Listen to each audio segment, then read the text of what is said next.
আসসালামু আলাইকুম এভরিওয়ান, আমি নওশিন। ওয়েলকাম সবাইকে। অনেকদিন পর হচ্ছে ঝুমুর ব্লগ, নওশিন আক্তার দুইটাতেই হয়তো ভিডিও যাবে। তো অনেকদিন পর হচ্ছে রিয়েল ভয়েসে কিছু কথা বলার জন্যই ভিডিও মেক করতেছি।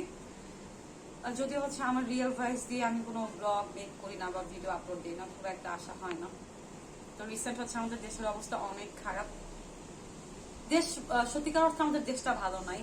বিভিন্ন জায়গায় বন্যায় আমার লাইফে মনে হয় আমি প্রথমবার এরকম বন্যা দেখলাম। নিউজ ফিডে যদি আমি যাই, ছোট ছোট বাচ্চারা ডিশে করে হচ্ছে, তারপর বল বলে যেটাকে, এগুলোর মধ্যে মানে ছেড়ে দিচ্ছে।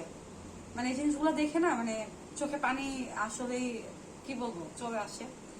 আর যারা হারাইছে প্রিয় মানুষজন, হারানোর যন্ত্রণাটাও বুঝি। মানুষের ঘর বাড়ি, অনেক বড় লোক যারা, কোটিপতি যারা, তাদেরও ঘর বাড়ি তলায় গেছে। এখন তাদেরও মানে হেল্প লাগতেছে। আর একটা বিষয় অনেক ভালো লাগছে, আমরা বাঙালিরা যতই খারাপ হই, ভালো খারাপ নিয়ে, বাট বিপদের সময় মানুষ সাহায্য করতে অনেক পছন্দ করে।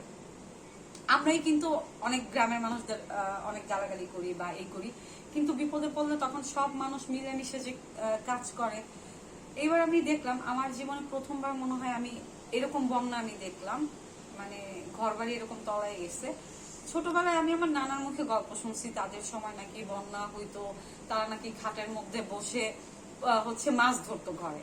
তো এই বিষয়গুলো না আমার কাছে হচ্ছে যে কার্টুন দেখি, কার্টুনের মধ্যে আমি দেখি, মানে স্বপ্নের মতো মনে হইতো। বাট যতই বড় হচ্ছি ততই অনেক কঠিন জিনিস দেখতেছি জীবনে, যেগুলো না দেখছি।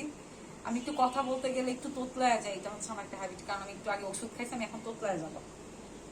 আর আমি এমনিতেও শিখ। তো অনেকে হচ্ছে আমি ভিডিও আপলোড করলে বলেন যে আপু বন্যার্থদের পাশে কি তুমি দাঁড়াও নাই, হেল্প করো নাই, এইটা করো নাই, কেন করো নাই। আবার যদি কোনো হেল্পিং ভিডিও করি তখন বলবে শো অফ করতেছে। তো আমরা বাঙালি, আমরা সমালোচনা করবো, আমরা যাদের উপকার করবো আবার তারাই আবার আমাদের বদনাম বলবে।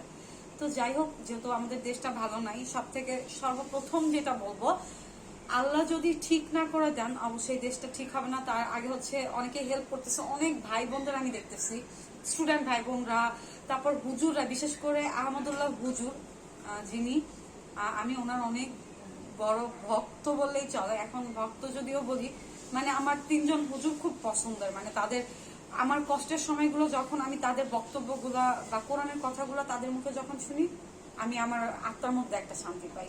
কে বলবেন যে আপু তুমি গান করতেছো, মিডিয়ায় কাজ করতেছো, তোমার মুখে আবার আল্লাহর নাম। না, একটা খারাপ মানুষ ভালো পথেও আসতে সময় লাগে না। তো আহমদুল্লাহ হুজুর, উনি অনেক আগে থেকেই অনেক হেল্প করে অনেক মানুষদের, এটা অনেক ভালো লাগে আমার। তারপর হচ্ছে হুজুর থেকে শুরু করে ছাত্ররা, তারপর হচ্ছে স্টুডেন্ট যারা আছে, অনেকে ছোট ছোট বাচ্চারা পর্যন্ত দান করতেছে, মিডিয়ার জগতের মানুষ।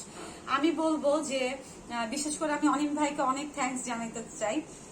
অনিম ভাইয়া এত শো অফ করে না। আমি যদি বলি খুব ভালো একজন মানুষের মধ্যে অনিম ভাইয়া। তারপর আমি বলি ইন্ডিয়া থেকে অনেক আপুরা, রিমু আপু, উনি একজন লিরিক, রিমু আপু কিন্তু হেল্প করতেছে, আমাদের একটা গ্রুপ মিলে কাজ করতেছে। ওইখানে আমি বলবো আমি একদম সব থেকে কম যদি বলি সাহায্য করার ক্ষেত্রে কম করছে আমার সামর্থ্য অনুযায়ী। কারণ এই মুহূর্তে আমার কাছে টাকা একদমই ছিল না।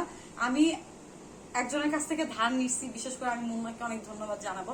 আমি মুন্নার কাছ থেকে ধার নিচ্ছি, যেহেতু আমি পেমেন্ট পাবো হচ্ছে সামনে মাসে। আমার পেমেন্টটা আমি এখনো হাতে পাইনি, আমার হাতে টাকা নাই। তো আমার জায়গা থেকে তো অনিম ভাইয়া আর হচ্ছে শাওন ভাইয়া, ওনারা একটা টিম। তারপর কার্জন দা, অনেকে টিম মিলে, আরো অনেক সিঙ্গাররা আছে। 1000 টাকা থেকে শুরু করে 2000, 10,000, 20,000 বা অনেকে হেল্প করতেছে। এই জিনিসগুলো কিন্তু শো অফ করে নাই। আমি চাই